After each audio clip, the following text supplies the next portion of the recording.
Hey guys, welcome back to Check Your Leader TV. And today I'm going to be discussing my battle plan for scenario number 2 out of the Reisswitz Press General d'Armée 2 scenario book 1813, The Battles for Germany. We've already played the first scenario, the Battle of Weissenfels, and now we're up to scenario 2, which is the Battle of Lutzen. Again, I'll be explaining how I put together my battle plan for this particular engagement. This one will be different, however, because in this game I'm attacking, whereas in the last one I was defending. So the considerations I have to take into account when I plan this battle are going to be somewhat different from the first battle, but it does provide an opportunity to see if the process that I use cuts both ways, so to speak. So what we'll do now is I'm going to go directly to the details of the scenario, and we'll discuss how I'm going to formulate my battle plan. So join us now as we start our battle for Lutzen. It's May 1813, and I'm now commanding Prussian forces, and we'll be taking on the French. I should also add that I will provide an overview of the game also in this video. I was thinking of doing 2 separate videos, but I'll combine them. So I'll go through battle preparation and then the actual game itself. Okay, so we're looking now at the Prussian order of battle. We have 3 infantry brigades: Perch, Lossen and Jagau's brigades. Perch's brigade is a pretty good quality. It's got a Silesian Grenadier battalion of veterans, and then the Fusiliers are classed as grenadiers. Lossen's brigade, the 2nd Silesian Regiment, they've got 2 battalions of reservists, but what's of note there is there's a Schutzen battalion, so they're rifled armed, and they've got a skirmish screen of 5 bases. Jagau's brigade, West Prussian Grenadiers, classed as grenadiers, and then the rest of the brigade are line. You can just look at the rest yourself, but what's of note, turn 3, the Newmark Dragoons with a 9-pounder horse artillery battery is going to arrive. Turn 4, Horn's brigade consists of the 5th and 6th combined regiments, each of 2 battalions of line. And finally, turn 6, Natzmer's brigade, the Lieb regiment, 2 standards veterans, and the East Prussian Grenadiers, 1 standard veteran. So that's a pretty good order of battle. I'm pretty happy with that. For the French, it's essentially the same brigade that fought at Weissenfeld. Chazereau's brigade consists of the 6th Leger and the 10th Leger, so light infantry battalions. They also have Breyer's brigade, the 14th and the 19th line, 2 standard battalions in each of those regiments, so there's 4 battalions. And then we've got the Marie Louise's in the 21st Regiment, 4 battalions. 2 of them are classed as reservists and 2 at line. And Varan's brigade of the 22nd line, 2 battalions of reservists and 2 battalions of recruits. Because they didn't win at Weissenfeld, the French are not able to promote any of the recruits or reservists. Turn 3, Labossiere's brigade, 10th Hussars, they're now a standard size regiment. They've gone from being a large regiment down to just standard on campaign horses. And the Baden Dragoons, line and battle cavalry, and they have a horse artillery battery attached. Turn 6, Lanussi's brigade arrives, the 1st Tirailleurs, 2 standard veteran battalions of Young Guard. So that's the French forces, and that's the order of battles for both sides.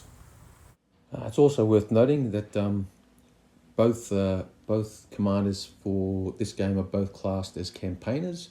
So the French won't have the advantage of having a tactical command and control advantage as they did in the first battle by gaining an adjutant because they're fighting against a commissariat. So both sides are going to have campaigners. both have a possibility of getting bold brigade commanders, and both have a possibility of ending up with poor brigade commanders as well. Artillery-wise, both divisions start off with 2 foot artillery batteries of medium foot artillery, and those batteries have to be allocated to infantry brigades. Okay, so the first predicament to overcome when formulating the battle plan as the attacker is you need to have some idea of the enemy's dispositions before you launch your attack. Now, in General Armée version 2, the way it works is the defender will place down tokens that represent the possible positions that the brigade might be occupying. Bear in mind that at least one of those is going to be a dummy. So there might be a token here, and there might be a token here, there might be a token here, and then here, and there might be one over here, and you don't know which one is the dummy, and you don't know specifically what brigades are under those tokens. You just know that there might be brigades there within that vicinity. Now, there is a scouting process that takes place. It's an opposed dice roll, and if you're successful, you will reveal what's under that token. You might reveal that it's the dummy, in which case you don't have to worry about that one anymore, or you might reveal that it's brigade number 1. At that point, once it's revealed, the enemy deploys that brigade. So you might get a partial idea of the layout of the enemy's forces before you attack, but it'll never be complete. So that's a bit of a predicament for an attacker. So, using the same IMAP process that I used in the last video, the individual military appreciation process, what I will do is I will come up with what I think are the 3 most likely deployments that the enemy might take. Now, the way I'm going to do this is I'll come up with one myself. I'm fortunate that my wife's home from the army at the moment, and as a trained officer in the Australian Army, I'm going to give her the task of deploying the brigade as well, the enemy division as well, and then I'll get my son Michael to do it as well. That'll give me 3 possible scenarios for deployment, and I will, based on that, figure out what's the most likely enemy deployment, and then I'll make my plans in accordance with those deployments. Okay, so here's enemy deployment option 1. This is what I think the French will do.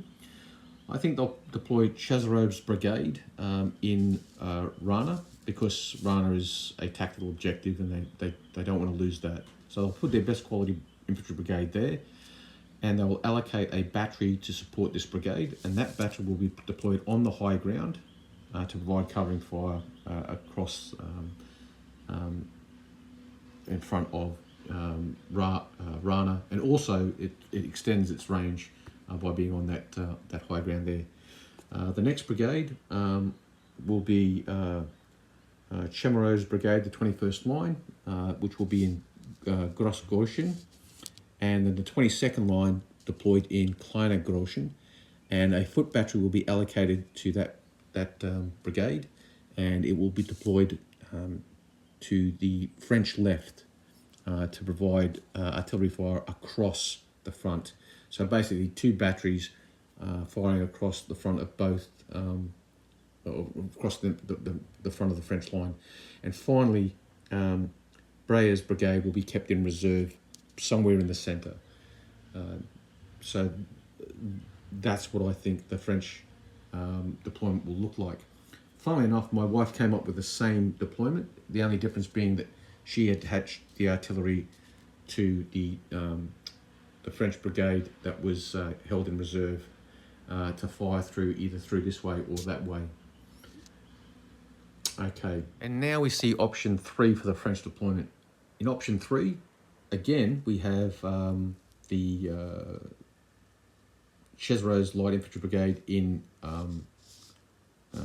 Rana, but we now have Bayern's brigade in Gross-Goshen. An artillery battery is attached to the the 14th and 19th line under Breyer. The 21st, which is Chemereau's brigade, that's now deployed between Rana and the high ground, and the batteries allocated to the 21st. And then finally, the 22nd in Kleiner Gorschen. Now, it should be noted that the deployment rules state that there must be a battalion in Grossgorschen, and there must be a battalion in one of the other built-up areas. Funnily enough, we've all concluded that the French will not garrison Kaja at all. Basically, they'll go deploy forward or keep either a brigade in reserve somewhere central, or maintain no reserve. This is Michael's plan, and basically bring everything up the line, trying to hold a line from the high ground all the way across to Grossgorschen, and then linking across to Kleingorschen. So, what are the common threads here? The common threads here are that the French will garrison these three forward built-up areas, and they will place at least one of their batteries on this high ground here. So, with that in mind, I will now formulate my own my plan. Okay, apologies for the glariness. I'll try to minimise it, but I can't seem to get around it. With the three plans that I've been given, the one that I came up with, Plan Rachel, Plan Michael, I've actually done a combination, and this is what I think the French will do. The Light Brigade, Chemereau's brigade, will be in Rana. Bayer's brigade, the regular line infantry brigade, they'll be in Grossgorschen. And then the two militia brigades, one will be in Kleiner Gorschen and one will be in depth as a reserve. A battery will be allocated to Chemereau's brigade, and one will be, it'll be allocated to either this militia brigade here or Bayern's brigade, and I think that's where they'll put those batteries. When the horse artillery battery arrives, I think it will come up to either go on the high ground here and have two batteries on the high ground up here, or maybe even be a mobile firepower reserve like a fire brigade. My plan, essentially, I intend to get my light brigade made up of the Jaegers and Silesian Schützen, a heavy screen of skirmishers, and I'm going to pepper away at this brigade as much as I possibly can. Perch's brigade the focus will be to take out Rana, and Jagau's brigade will move in support of Perch's brigade. The cavalry will basically screen my right, and the batteries will basically work to counter the French artillery. There's really not much point firing at BUAs. It's like a 1 in 6 chance you might cause a fire, but if you do cause a fire, it could work against you, because you could set the side of the BUA that you want to assault through, you could actually set it on fire. It's just not worth it, in my opinion. Once Horn's brigade arrives, they will then try to take Grossgorschen. I want to take Rana first, because by taking that first, that will give me an advantage in regards to initiative, because that's the tactical objective. I can take that. The French are all going to automatically going to be rolling with at least the equivalent of one Hessian brigade, and then basically the idea is capture Rana first, then Grossgorschen, and then either the high ground or Kaja. So basically swing around in this way and fight across the table. Kleiner Gorschen, I'm not going to really worry about that too much. If it presents itself as an opportunity, fine, but the focus will be these two BUAs here. That gives me an option to go for the high ground, maybe a Hail Mary into Kaja, and really Kleiner Gorschen. I'll just screen it off. And that's essentially my plan. So let's see how it plays out. Play that high ground a bit more, wouldn't you? Yeah, I must admit, I thought you'd. Stick all my guns on there and Not shoot all of across. them. I thought you'd put a battery up there Nah, why would I do that? because it just gives you so much more range. More reaching range? Yeah, you can reach out and touch people a lot better. Wow. Early days yet, Scott. Yeah. Okay, so what I'm going to present now is just a narrative overview of the game. It went for a long time. We played 17 turns out of the 20, and we played it over almost 2.5 days. A lot longer than I would normally take. I'm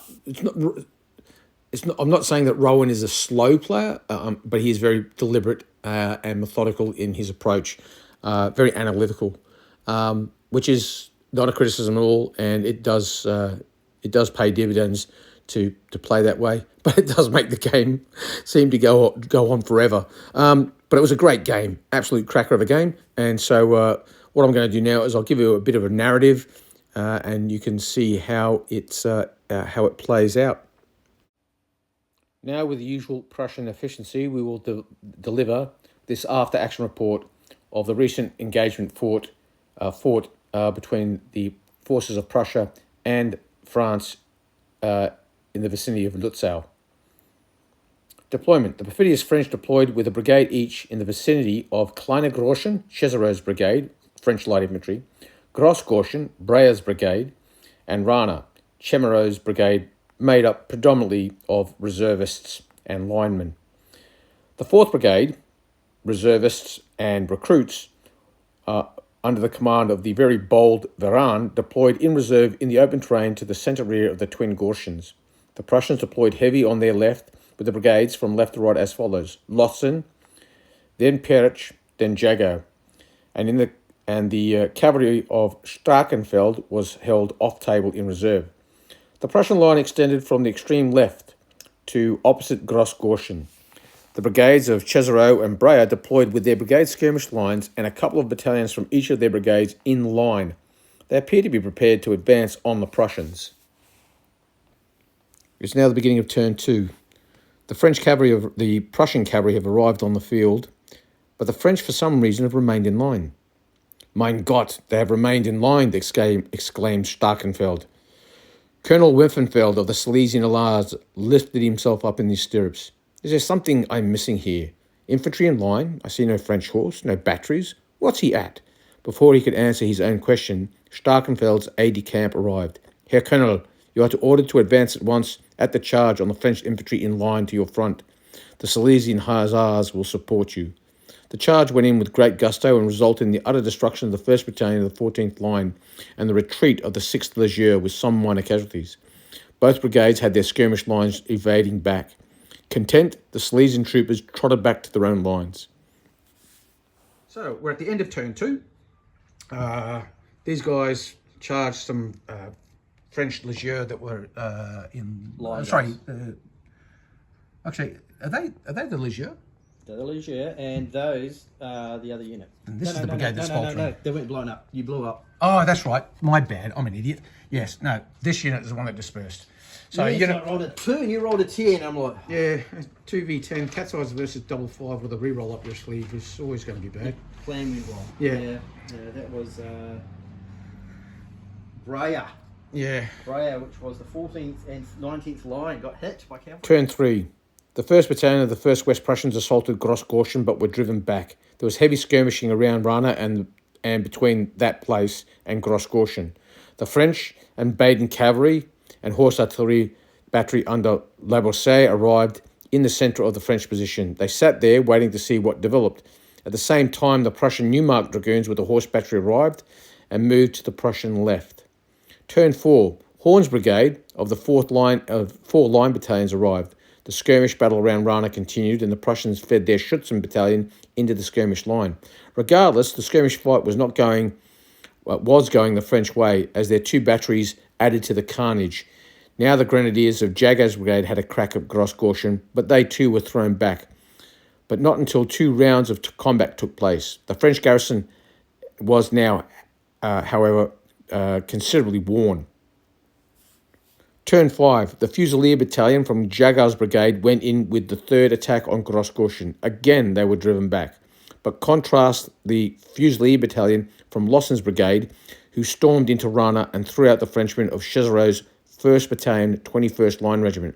At the same time, the Neumark Dragoons charged the 2nd 21st, who were in column and moving threateningly on the Prussian left. Despite charging home with alarm on an unformed column, the result was a draw. The French Cavalry Brigade moved to threaten the Prussian left, but both the Hussars and Dragoons received some telling fire from the massed Prussian artillery, with the 10th Hussars becoming unformed. Yeah, so this is a situation end of turn 5. Horn's brigade has arrived in the centre, well, off the centre right.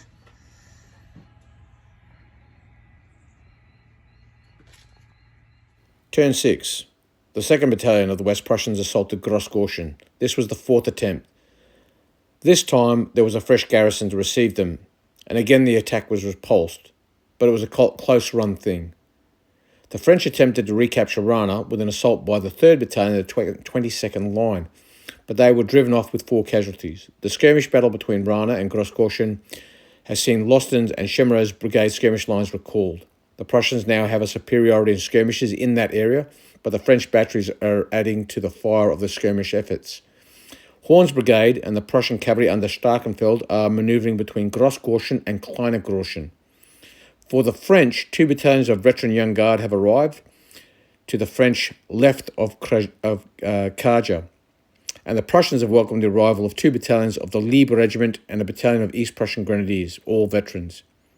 At turn 7, the situation is tense. So this is the situation at the beginning of turn 7. The French are still holding on in Grossgorschen.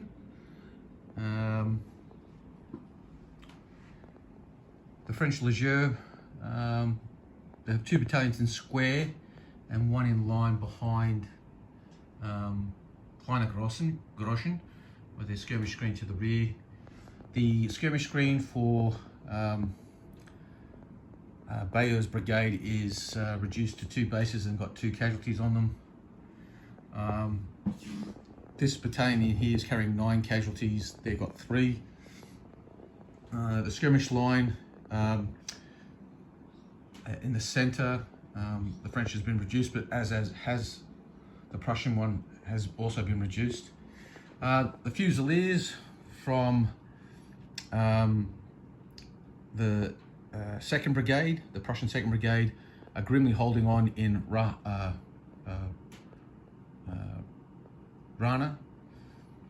And we can see that the French Brigade is taking a few casualties of their own.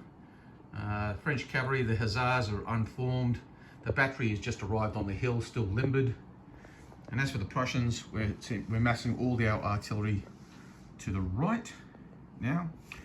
They're coming forward limbered. This battery here is unlimbered, as is the horse artillery.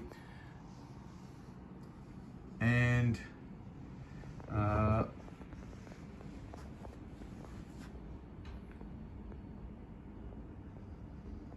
you can see here the 3rd Brigade's pretty chewed up for the Prussians. But Horn's Brigade, completely unmolested at this stage. They have got 2 casualties on one of their skirmish bases, but other than that, they're fine. And the Liebe Guard and the East Prussian Grenadiers have arrived, and they're moving in through they're moving through the 3rd Brigade to take up the advance. So, end of turn 7. A devastating volley was delivered from these chaps. They rolled a 10. Also hit with the casualty dice because they was shooting at a square, but the square hung on past the discipline test. And then when there was a melee in this village here of Grossgorschen, despite the odds being against the Prussians. What, 9 to 10? Yeah. One dice. But, yeah. Well, initially it was 4 to 5. So in both occasions. So, Nice. Yeah, one dice. And, one dice, yeah. But, yeah, they just, these guys rolled really well. By contrast, these guys over here, not so well.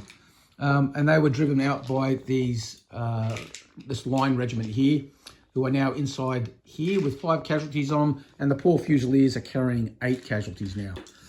But they are Fusiliers, so they expect that shit. And other than that, as you see it, is what you see. And I lost my commander, Glory, because I rolled a 1. Oh, yeah, that's probably it. Oh, and the village caught fire as well, because I rolled 3 6s in the hand-to-hand So it was combat. a bit of a brutal fight. So really. it's all just going off. So the village left-hand side of it's on fire.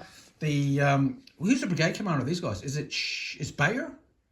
Is it Breyer? Commands them? It could have been. Yeah, it's the 4 line battalions, isn't it? Yeah, I rolled So, 1 I think and it's then I got a 6. Brayer's brigade or something like that. Yeah. So poor Chef de Brigade Brainer is fallen off his horse and tumbled into the burning bakery over here, and he is no more. And fortunately, that means Brayer's brigade is faltering. Yes.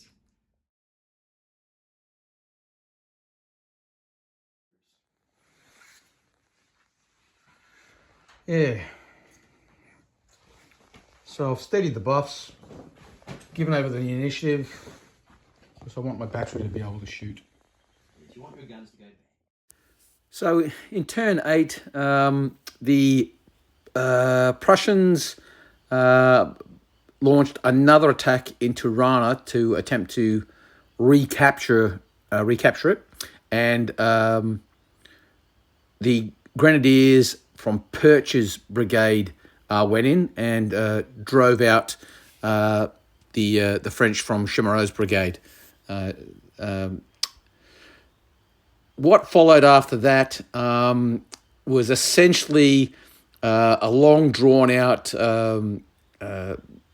series of threatening manoeuvres by the French on their right, the Prussian left, and the French, the Prussians countering by their own threatening moves on their left, the French right, essentially between Rana and the high ground. But here is a great example of what happens when you have a plan and then completely deviate it from it. So as the Prussian player, what happened is I then got too absorbed with what was going on my right flank around Kleiner Gorschen and Grossgorschen. And so I decided that I would put more effort. I was distracted from basically holding on to Rana and then taking the high ground or moving on to Kaja, and instead decided that I would switch my effort to the right. So initially, when the final brigade came on of the 3 veteran grenadier battalions, instead of going to the left and investing in recapturing and holding Rana and consolidating, and then moving onto the high ground or to Kaja, for reasons that I still, to this day, I'm still pondering how I got so badly distracted, I moved them off to my right. Now, as a consequence of that, when the Young Guard arrived, they timed their attack very well. They stormed into Rana and recaptured it, and I didn't really have anything that could recapture Rana and take it back again. That left me in a situation of trying to hold Grossgorschen and then maybe attacking on the left and taking the high ground, and then also storming into Kleiner Gorschen on the right. So that's what I did. My artillery, I massed all my artillery on the Prussian left, on the French right, and did some very, very telling fire on the French cavalry that were in that area, and basically reduced both of them, I think, to about 1 point of being dispersed. The whole French right, the French left, the French right, my left flank, all those French troops in that area were heavily attrited, with some battalions being just one casualty off dispersing. Same on the right. the French on my right or their left were also heavily attrited. So we got up to the final couple of turns, and I decided that I would storm Kleine Groschen with two veteran battalions from the reserve brigade. They went in. The odds were in their favour, but they were repulsed. There was 3 turns left. We were at turn 17 at that point. I could have probably, without a doubt, I could have rallied those battalions and gone back in again, and I might have been successful. But that still left me in a situation of trying to take the high ground. And that was probably doable as well. The Prussian Neumark Dragoons they had 5 casualties, but that's not too bad. And they could have chanced their arm and gone up and knocked out the French battery on that high ground. It would have been a close run thing, but it was certainly doable. But I basically considered that quite frankly, I didn't deserve to win at that stage. I deviated from my plan too much, and with only 3 turns left, I must admit I was feeling somewhat fatigued by that stage as well. I mean, the other option I had, I could have also attempted to literally shoot the French battery off the high ground. I did have a superiority in artillery in that area, and my shooting guys had been pretty good, so I could have just kept on banging away at the French horse artillery battery on the high ground and maybe blown it off and then just trotted up there with the dragoons. But I decided enough was enough. And so it was a victory to the French. Both armies were very, very heavily attrited. There were many battalions that were only one hit off being dispersed. So it was a real brawl, a great game, very, very bloody, and very, very close. And I think ultimately it was not. I think ultimately the real problem was I was distracted from my plan. I had a plan. It was going in the right direction. Yes, we captured Rana and then lost it to the Young Guard, but we still had three battalions of veteran infantry that if they had been committed to that flank, I am fairly confident they could have driven the Young Guard out for no other reason than the fact that there were no French troops other than the 2 battalions of Young Guard that were in any shape to be able to continue to feed troops into Rana. And fighting in built-up areas really does come down to a grinding match in a lot of instances. It's very rarely that you can just sweep in, take the built-up area, and then hold it against all comers. They tend to draw lots of troops in, and they tend to be real grinding battles of attrition. And if I had stuck to my guns on that flank, I probably could have held on and taken it. That said, there was also a problem in the French centre around Grossgorschen, where Horn's brigade had been quite heavily attrited, and one of the battalions had basically suffered horrendous casualties from fire from some of the French troops that were milling around in that area. And one of the battalions broke. That triggered a faltering brigade, but fortunately they were able to rally. So it was a very, very good game, very interesting.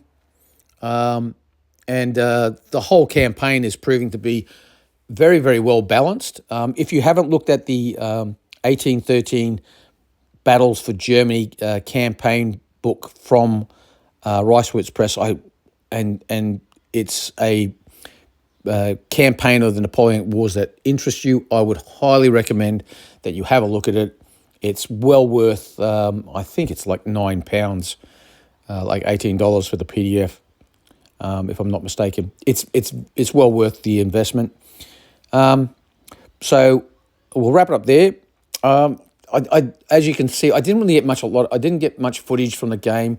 I was too engrossed in it, playing it, and so and it took a long time to play as it was. It would have taken so much longer if I was stopping at the end of every turn and videoing and introducing commentary. It would have taken too long. The next game is the Battle of Lutzen, and again, I'll be playing that with Rowan. He's had some other prior engagements that he needs to take care of. Hopefully, we'll be able to get that battle fought in the near future, and hopefully I might be able to put together a video for that as well.